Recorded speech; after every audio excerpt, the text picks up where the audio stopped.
네, 내 삶의 결론입니다. 저는 몇 년 전부터 원인이 알 수 없는 몸의 통증이 자주 몰려와 병원을 찾아갔습니다. 그리고 자율신경 기능이 이상이라는 진단을 받았습니다.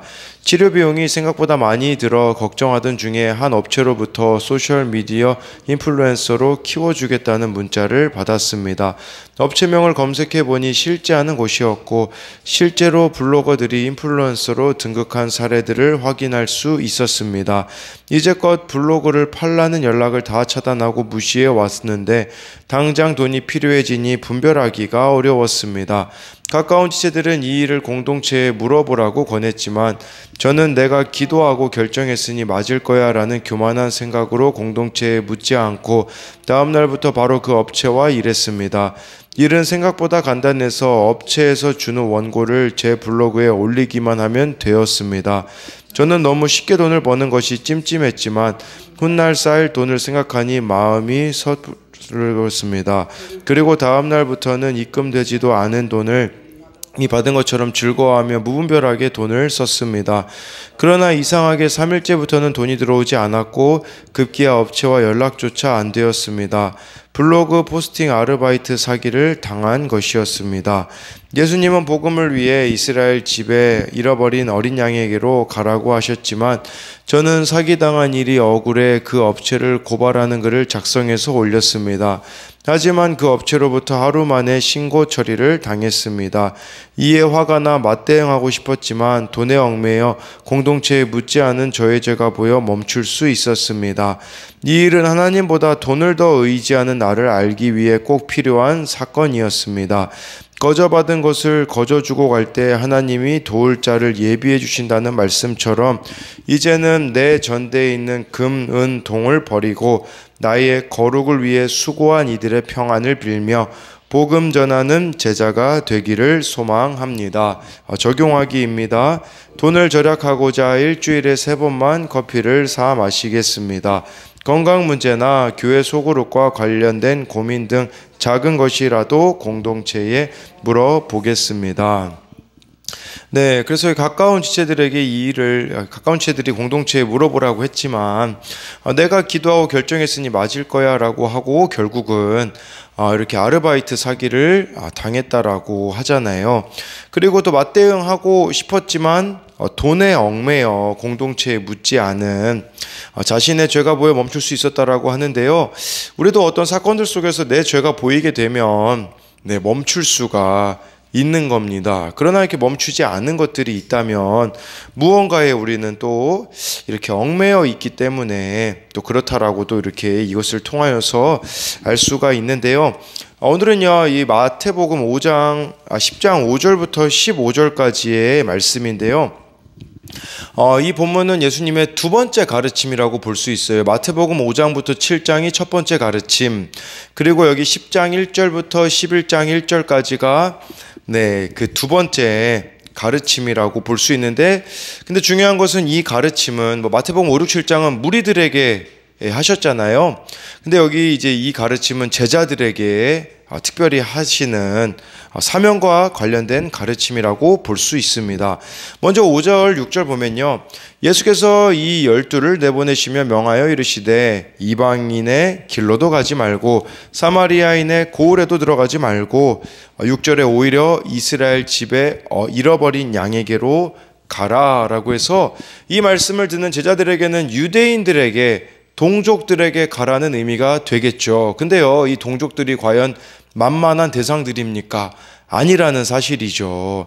만만치 않은 먼저 가까운 사람 동족에게로 이렇게 가라고 예수님께서, 이것은 사역의 우선성을 말하는 것이지 이들에게 제한되라는 말은 아니에요. 왜냐하면 마태복음 마지막 장에 보면 모든 민족을 제자로 삼으라고 하는데 그게 이루어지기 위해서는 먼저 가까운 곳에 있는 자들에 대해 구원에 힘써야 그것이 가능해진다라는 것을 말씀해 주고 있는 것입니다.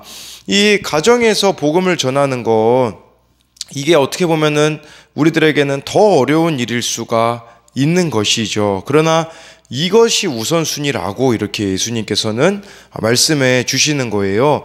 그러니까 이게 우리 가까운 사람들 중에 믿지 않는 자들이라고도 볼 수 있고요.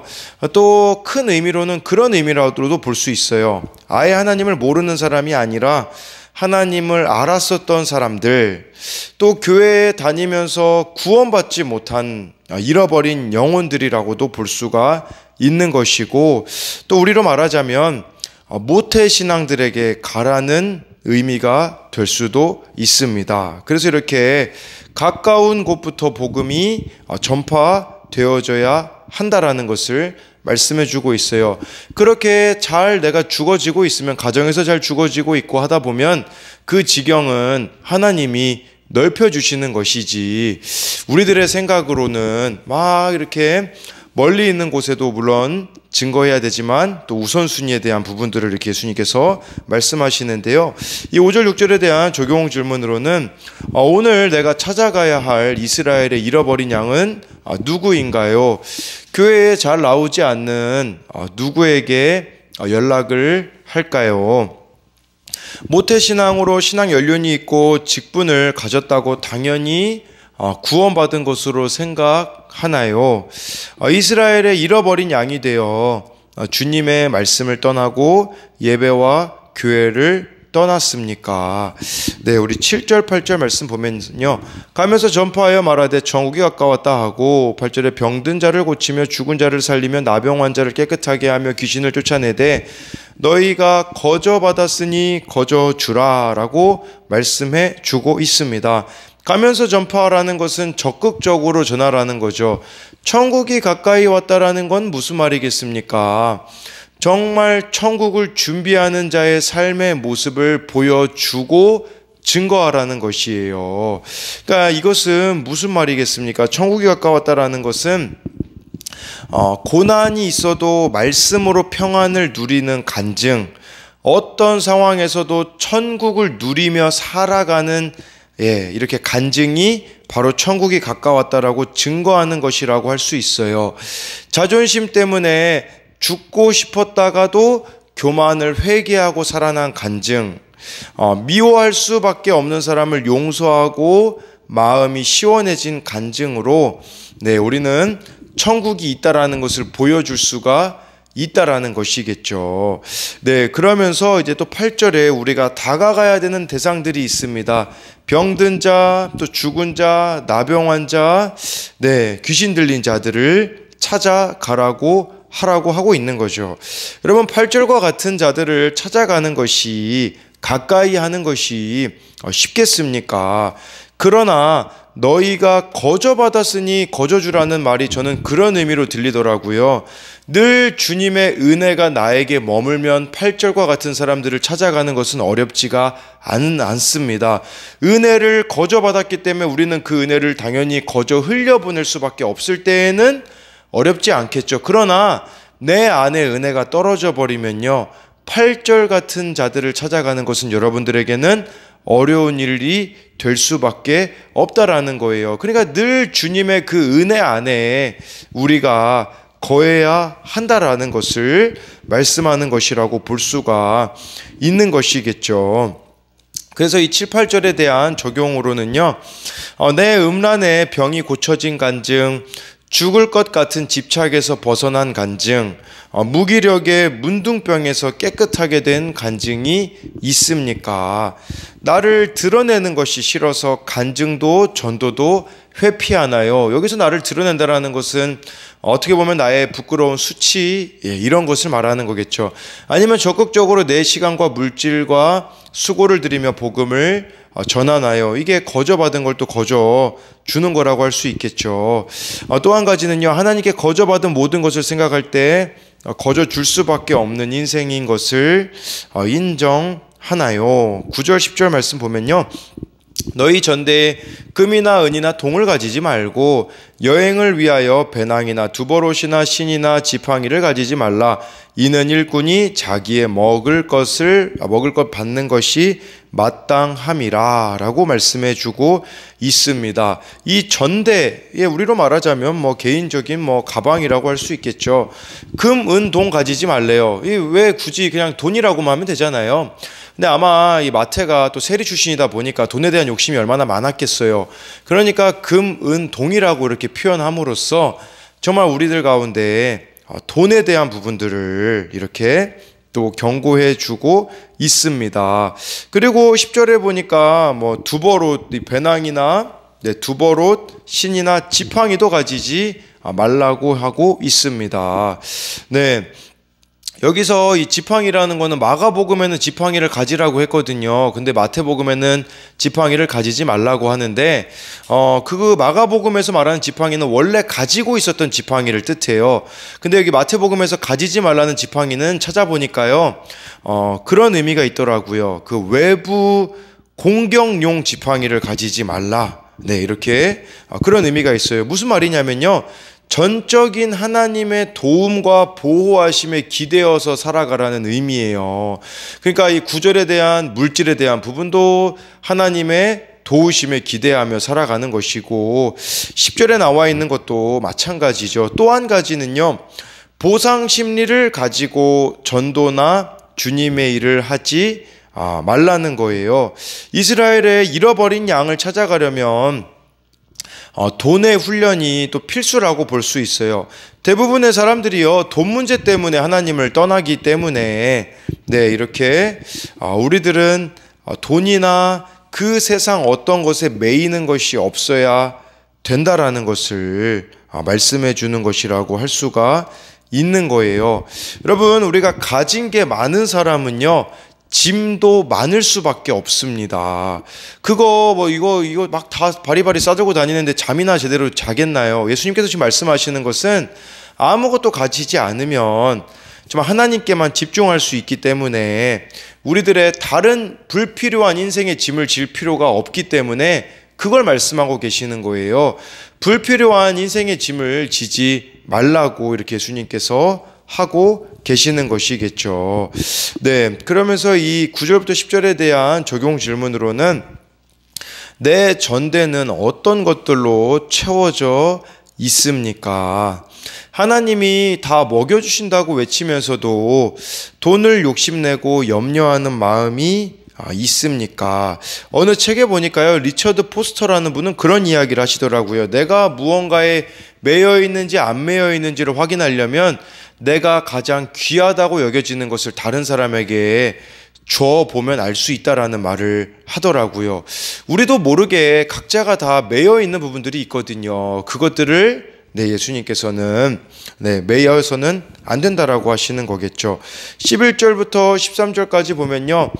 어떤 성이나 마을에 들어가든지 그 중에 합당한 자를 찾아내어 너희가 떠나기까지 거기서 머물라. 12절에 또 그 집에 들어가면서 평안하기를 빌라. 13절에요. 그 집이 이에 합당하면 너희 빈 평안이 거기 임할 것이요 만일 합당하지 아니하면 그 평안이 너희에게 돌아올 것이니라. 라고 해서요.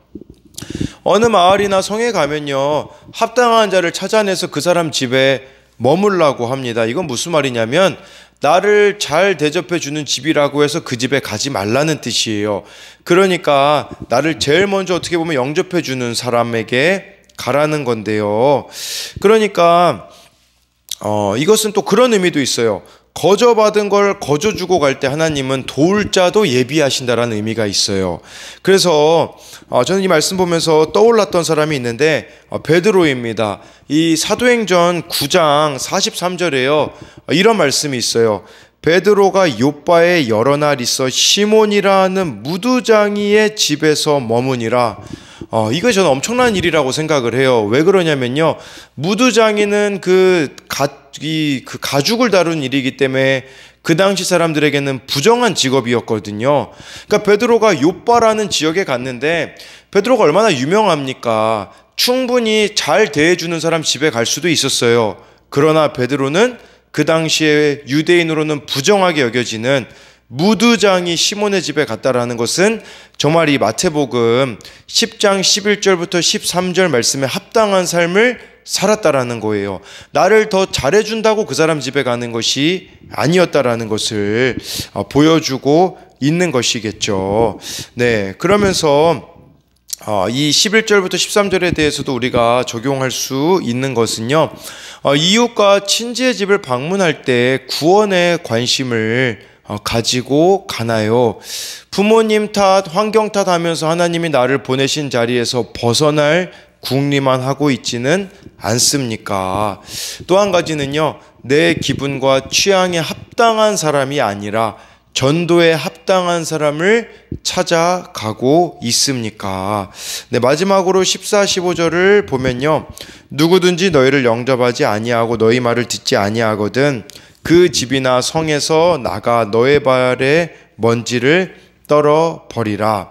내가 진실로 너희에게 이르노니 심판 날에 소돔과 고모라 땅이 그 성보다 견디기 쉬우리라. 먼저 이것은 그런 의미가 있어요. 부정적인 반응이 당연히 있을 거다. 그러니까 복음을 전하면 영접하는 사람이 있을 것이고 거절하는 사람이 있을 것인데, 제자들에게 이 거절당한다라고 해서 좌절할 필요가 없다라는 것입니다. 왜냐하면 사람들의 반대와 배척은 제자들에게 책임이 있다라는 뜻은 아니기 때문이라는 것이겠죠. 네. 그리고 여기서 이게 떨어버리라는 것은 불필요한 감정들을 또 버리라는 뜻이에요. 여러분, 우리가 거부 당하게 되어지고 또 이 복음에 합당한 삶을 살아가면 세상적으로 봤을 때는 실패한 인생처럼, 세상사로 우리의 인생을 볼 때는 실패한 인생처럼 보일 때가 있거든요. 그런 것에 매여서는 안 된다라는 의미가 있어요. 그리고 여기서 이 발에 먼지 떨어버린다. 예를 들어서 지금 이스라엘에 잃어버린 양에게 간다라는 것은 어떻게 보면은 믿지 않는 내 가족에게 간다라는 의미가 된다라고 말씀드렸잖아요.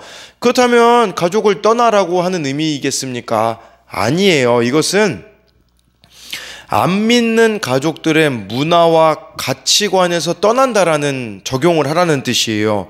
무슨 말이냐면요, 배우자와 부모가 계속해서 복음을 거부한다면 그들이 제공하는 안락함에서 떠나라는 의미예요. 무슨 말이겠습니까? 안 믿는 자가 주는 안락함, 그러니까 이런 모습을 보여야 되는 거죠. 당신이 하나님을 믿지 않으면 아무리 돈을 주고 사랑해줘도 나는 기쁘지 않다라고 선포하는 것이에요. 그러니까 그들이 주는 그 안락함들에서 떠나야 한다라는 것이겠죠. 그래서 예를 들어 자녀가 믿지 않는다면 자녀가 물질적으로 무언가를 준다고 해도 거부할 수가 또 있어야 한다라는 것을, 그래서 구원이 가장 최우선이 된 모습을 보여줘야 한다라는 것이겠죠. 그래서 마지막으로 이 14, 15절에 대한 적용 질문으로는, 기회가 있을 때마다 복음을 전해도 영접하지도 않고 듣지도 않는 가족이 있습니까? 그들에게 의지했던 인간적인 기대를 떨어버리고 영적으로 단호한 모습을 보여주고 있나요? 내가 전도하지 않아서 지옥의 심판을 받을 수도 있는데 너무 쉽게 떠나고 떨어버리는 것은 아닌가요? 라고 이렇게 해서요. 정말 천국이 가까웠다라는 메시지를 전하라고 예수님이 하셨잖아요. 그 말씀의 반대말이 무엇이겠습니까? 지옥이 가까웠다라는 뜻입니다. 그렇기에 천국은 침노하는 자의 것이기 때문에 우리가 정말 이 천국을 사모하며 천국을 누리며 오늘도 정말 이 말씀에 합당한 삶을 살아가는 저와 여러분들이 되기를 소망합니다.